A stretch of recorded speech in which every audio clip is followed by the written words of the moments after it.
എടി ചായപ്പൊടിയല്ല ഇനിയിപ്പോ എന്താ ചെയ്യാ? ചായപ്പൊടി ഇല്ലെങ്കിലേ ഞാൻ ഇപ്പൊ എന്ത് ചെയ്യാനാണ്? ചായ കുടിക്കണ്ടെന്ന് വെക്കണം. അല്ല അപ്പൊ എന്നോട് പറഞ്ഞിട്ട് ഞാൻ എന്ത് ചെയ്യാനാ?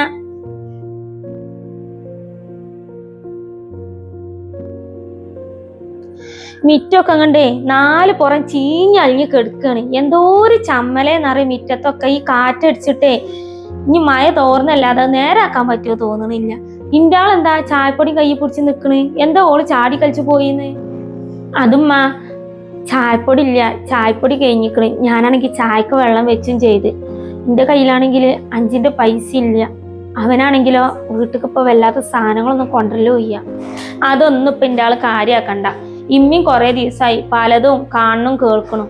ഒന്നും കണ്ടില്ല കേട്ടില്ല വെച്ചിട്ടേ നടക്കാണ്. എന്തെങ്കിലുമൊക്കെ പറയാൻ നിന്നിട്ടുണ്ട് എന്നുണ്ടെങ്കിൽ ഒരു തലക്കെന്ന് ഇങ്ങോട്ട് പറഞ്ഞു തുടങ്ങേണ്ടി വരും. അതാ പിന്നെ കുറെയൊക്കെ മുണ്ടാതെ നിൽക്കുകയാണ്. എല്ലാ കാര്യങ്ങളെ ഒറ്റക്ക് എന്നുള്ള ചിന്ത ഉള്ളവരെ പെരയിലുണ്ടെങ്കിൽ തന്നെ ഇങ്ങനെ പലതും കാണേണ്ടി വരും, കേൾക്കേണ്ടി വരും. ചായപ്പൊടിയല്ല അമ്മ പോയി കൊണ്ടുവരാം. ഇമ്മ ഈ പോക്ക് പോവാന്നുണ്ടെങ്കിൽ ഞാൻ ഈ വീട്ടിലെ അധികകാലം നിൽക്കലുണ്ടാവില്ല അമ്മ. അല്ല, എൻ്റെ മൂത്തച്ഛനെ ഗൾഫ് പോയിട്ടേ ഇതുവരെ ആയിട്ട് പണി ശമ്പളമൊന്നും ആയില്ലേ? പോയിട്ട് ഇപ്പൊ 2-3 മാസം ആവാനായില്ലേ? കാക്ക പോയിട്ടേ ഇതുവരെ 1 രൂപ പോലും ഈ വീട്ടിൽ അയച്ചിട്ടില്ല. എന്തിന്? അതിന്റെ ഭാര്യയെ 3 മാസം ഗർഭിണിയാണ്. അതിന്റെ ചികിത്സക്ക് വരെ ഇതുവരെ പൈസ അയച്ചിട്ടില്ല. അതും അനിയൻ തന്നെ നോക്കണം. നല്ല കഥ. കുടുംബത്തിന്റെ എല്ലാ ചെലവേ നിങ്ങൾ ഇങ്ങനെ നോക്കിയിട്ടുണ്ടെന്നുണ്ടെങ്കില് അവസാനം ഇങ്ങക്ക് ഇച്ചിട്ട് ഒന്നും ഉണ്ടാവില്ല. എല്ലാ കാര്യങ്ങളെയും നോക്കിയും കണ്ടും ചെയ്താൽ മതി. എടി പെണ്ണെ, ഈച്ച് കുറച്ച് കടുംപിടുത്തം പിടിച്ചാൽ മതി. എൻ്റെ മാപ്പിളിനോട് പറഞ്ഞ് മനസ്സിലാക്കി കൊടുക്ക്. അതൊക്കെ ഞാൻ പറഞ്ഞു തരണമെന്നുണ്ടാ. പിന്നെ ഇജെല്ലാം അവിടുന്ന് പെര മാറണ്ട്. എൻ്റെ മൂത്തച്ചിയാണ്. മൂത്തച്ചിയല്ലേ മൂത്തത്, അവള് മാറട്ടെ. അനക്കാണ് ആ പെരയും പറമ്പോ. അപ്പൊ ഞാൻ പറഞ്ഞത് മനസ്സിലായില്ലേ? അതിനനുസരിച്ച് ഇജ് നിന്നാ മതി. ഇമ്മ എന്നാ വെക്കട്ടെ, ചോറുണ്ടേ അടുപ്പത്ത്. ആ ശരിമ്മ, നിങ്ങൾ പിന്നെ വിളിക്ക്. ഇമ്മ പറഞ്ഞു തന്നെ ശരി. കുറച്ച് കടുംപിടുത്തേ പിടിക്കണം. ഇല്ലാന്നുണ്ടെങ്കിലേ ഈ കുടുംബത്തിന്റെ ചെലവ് മൊത്തേ ഇന്റെ അക്കാന്റെ തലയിലാവും. എങ്ങനെയെങ്കിലും താത്താനെ വിടുന്നേ വേറെ പറഞ്ഞയക്കണം.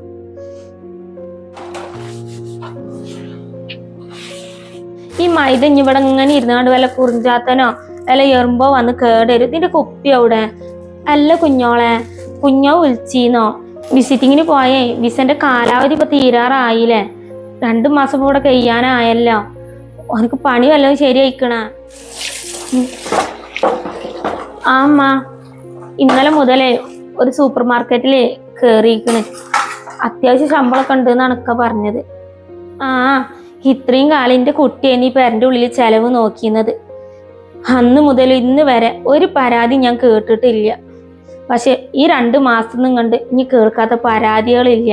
കാണാത്ത പലതും ഞാൻ ഈ പെരൻ്റെ ഉള്ളിൽ കണ്ടും ചെയ്യും. എല്ലാ മക്കളെ ഒരേപോലത്തെ സ്വഭാവം അല്ല എന്നുള്ളതേ ഇപ്പൊ കുറച്ച് ദിവസമായിട്ടേ ഞാൻ കാണാൻ തുടങ്ങിയിരിക്കണ്.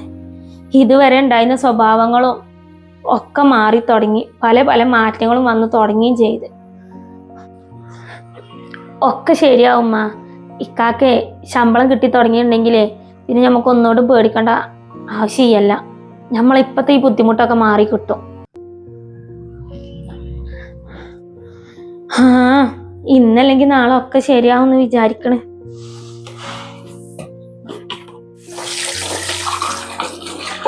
നിങ്ങളൊന്നും പറയണ്ടക്ക, ഞാൻ പറഞ്ഞത് അങ്ങോട്ട് കേൾക്കി. ഇമ്മ വന്ന് നിങ്ങളോട് പൈസ ചോദിക്കുമ്പോളേ നിങ്ങളെ കയ്യിൽ ഇല്ലാന്ന് അങ്ങോട്ട് പറഞ്ഞാല്. ഏട്ടന്റെ ഭാര്യന്റെ പ്രസവ ചെലവേ അനിയനല്ല നോക്കല്. എടി, ഈ കരുതണ പോലൊന്നല്ല. കാക്കും താത്തി ഉണ്ടല്ല ഒരു പാവാണ്. ഈ കയ്യിൽ പൈസ വെച്ചിങ്ങാണ്ടേ എങ്ങനെ ഇല്ലാന്ന് പറയാ? താത്താന്റെ ചെക്കപ്പ് നടക്കണ്ടേ? നിങ്ങൾ ഇത്ര സങ്കടപ്പെടാന് നിങ്ങളെ കുഞ്ഞൊന്നല്ലല്ലോ, ഏട്ടന്റെ കുഞ്ഞല്ലേ. ഏട്ടനക്ക് ഇല്ലാത്ത ഉത്തരവാദിത്തേ ഇങ്ങക്കും വേണ്ട.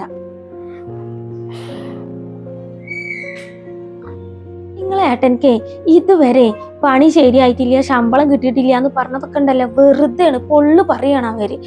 പണി ശരിയായിട്ടുണ്ടാവും, ശമ്പളം കിട്ടിയിട്ടുണ്ടാവും. കിട്ടണ പൈസ ഒക്കെ ബാങ്കില് സേവ് ചെയ്തേക്കാവും. ഇങ്ങളാന്നുണ്ടെങ്കിലോ തനി പൊട്ടനാണ്. ഏട്ടനീ പെണ്ണുങ്ങള് ഇമ്മാന്ന് വെച്ചിങ്ങോട്ട് നെറുവിൽ വെച്ച് നടക്കല്ലേ. ഇങ്ങക്ക് ഇങ്ങളെ കാര്യം നോക്കി നടക്കണം എന്നുള്ള ചിന്തയല്ല, കുടുംബം തലയിലേറ്റി നടക്കണം എന്നുള്ള ചിന്തയാണ്. ഇങ്ങളെന്തായാലേ ഇമ്മ വന്ന് പൈസ ചോദിക്കുമ്പോഴേ ഇങ്ങളടുത്ത് ഇല്ലാന്നാണ് പറഞ്ഞാണ്ടി. ഇമ്മ എന്തേലും പറയാന്നുണ്ടെങ്കിൽ ബാക്കി ഞാൻ പറഞ്ഞോട്, നിങ്ങളൊന്നും മുണ്ടാതിരുന്നാ മതി. ഉമ്മ, ഇത് ഞാനാണേ. ഇമ്മാന്റെ കയ്യിലെ പൈസ എന്തെങ്കിലും ഉണ്ടാവുമോ? 1000 ഉറുപ്യ തരാന്. ഇക്കേ ഇന്ന് ഡോക്ടറെ കാണിക്കേണ്ട ദിവസമായിരുന്നു. ഇക്കാന്റെ ശമ്പളം കിട്ടിയാലേ ഞാൻ അങ്ങോട്ട് തിരിച്ചു തരാം ഇങ്ങക്ക്. ഇമ്മാന്റെ കയ്യിലില്ലടി. ഇമ്മാക്ക് ആര് തരാനാണ് പൈസ? ഇവിടെ കാക്കാക്കേ ഇപ്പൊ കുറച്ച് ദിവസമായിട്ടേ പണി ഇല്ലാതിരിക്കുകയാണ്. ആണോ? കുഴപ്പമില്ലമ്മ, ഞാൻ നാളെ വേറെ ആരോടെങ്കിലും ചോദിക്കട്ടെ. എന്നാ ഞാൻ പിന്നെ വിളിക്കട്ടാ.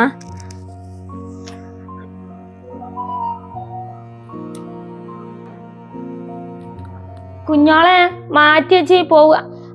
ആ ഇന്റെ ആൾ ഇതുവരെ ഡ്രസ്സൊന്നും മാറിയിട്ടില്ലേ? ഈ ഇരിക്കന്നെയാണ് വന്നിട്ട്.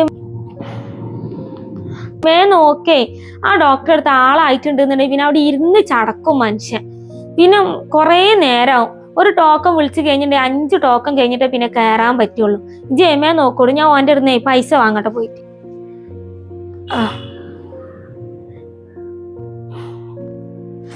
ഷടാ, ഞാൻ ഇവിടെ വെച്ചിന്നല്ല കണ്ണാടി.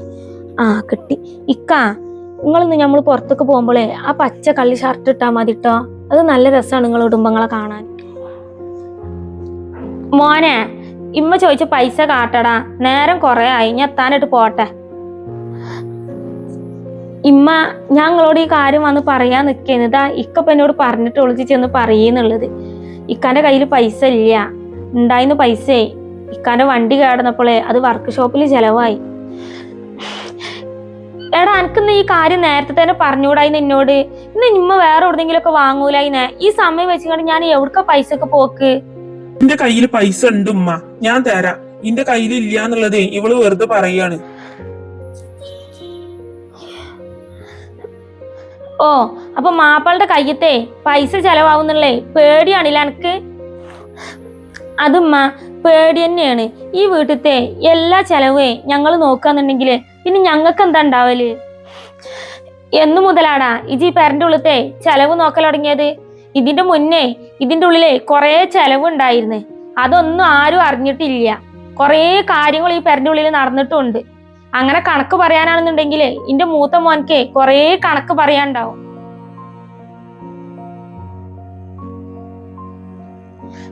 ബിസിനസ് തുടങ്ങാനാന്ന് പറഞ്ഞിട്ടേ ഇവനെ ഈ പെരന്റെ ആധാരം എടുത്തുങ്ങാണ്ട് ബാങ്കിൽ പണയം വെച്ച് പൈസ എടുത്ത് എന്നിട്ട് ബിസിനസ് തുടങ്ങി. ബിസിനസ്സോ 2 മാസം ആയപ്പോ ഇതിന് പൊട്ടി പാളീസായി. ബാങ്കിലെ പലിശ മുതലും അടക്കാതെ ഇട്ടിട്ടേ ജപ്തി നോട്ടീസ് അങ്ങോട്ട് വന്ന് ഈ പെര ജപ്തിന്റെ വക്കീല് നിക്കേന്ന്. ആ സമയത്തെ ആ പെണ്ണിന്റെ പണ്ടങ്ങളൊക്കെ നുള്ളി പെറുക്കി എടുത്തുങ്ങാണ്ട് വിറ്റിട്ടാണ് എന്റെ മൂത്തച്ഛണ്ടല്ല ഈ പെരന്റെ ആധാരം അങ്ങോട്ട് വീട്ടിലെടുത്തത്. കണക്ക് പറയാനാണെങ്കിലേ അങ്ങനെ പല കണക്കുകളും പറയാണ്ടാവും. അതുമ്മ ഞാൻ അറിയാതെ കുറച്ച് ദിവസമായി ഞാൻ കാണുന്നു ഈ കണക്ക് പറച്ചിലും ഓരോരുത്തരും. ഇതൊന്നും മോളെ അത്ര നല്ല സ്വഭാവമല്ല. ഇതുവരെ ഈ കുടുംബത്തില് ഒരു കണക്ക് പറച്ചിലും ഉണ്ടായിട്ടില്ല.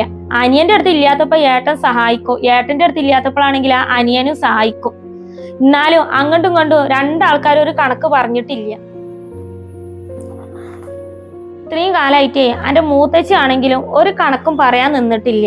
അപ്പൊ ഇന്റെ ആളായിട്ടേ ഈ കുടുംബം 2ആക്കി പിരിക്കാൻ നോക്കണ്ട. ഇമ്മാന്റെ ആയുസുള്ളും കാലേ ഞാൻ അതിന് സമ്മതിക്കില്ല. ഞാൻ അതാലേ താത്താനട്ടെ ആശുപത്രി പോട്ടെ. നിങ്ങളടുത്ത് പൈസ ഇല്ലാന്നല്ലേ പറഞ്ഞത്? വേറെ എവിടെയെങ്കിലും കിട്ടുമോന്ന് നോക്കട്ടെ ഞാൻ. ഇപ്പൊ മനസ്സിലായില്ലടി എനിക്ക് ഈ കുടുംബത്തിലെ ചെലവ് ആരാണ് ഇത്രയും കാലം നോക്കിയെന്നുള്ളത്. ഇഞ്ഞെങ്ങാനും ഇവിടെ ഓരോ പ്രശ്നങ്ങൾ ഉണ്ടാക്കാൻ ശ്രമിച്ചിട്ടുണ്ടെങ്കിൽ ബാക്കി ഞാൻ അപ്പൊ പറഞ്ഞു തരണ്ട്. ഇന്റെ സ്വഭാവം ഇതുപോലെ ആയിരിക്കൂല.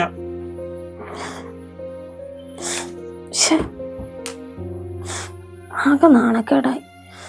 ഇമ്മ എന്തൊക്കെയാ വന്ന് പറഞ്ഞത്? താത്താന്റെ മുഖത്ത് എങ്ങനെ നോക്കും? ഇതിപ്പോ ഞാൻ വിചാരിച്ചത് വേറൊന്നേ, നടക്കുന്നത് വേറൊന്നെയാണല്ലോ. ശേ.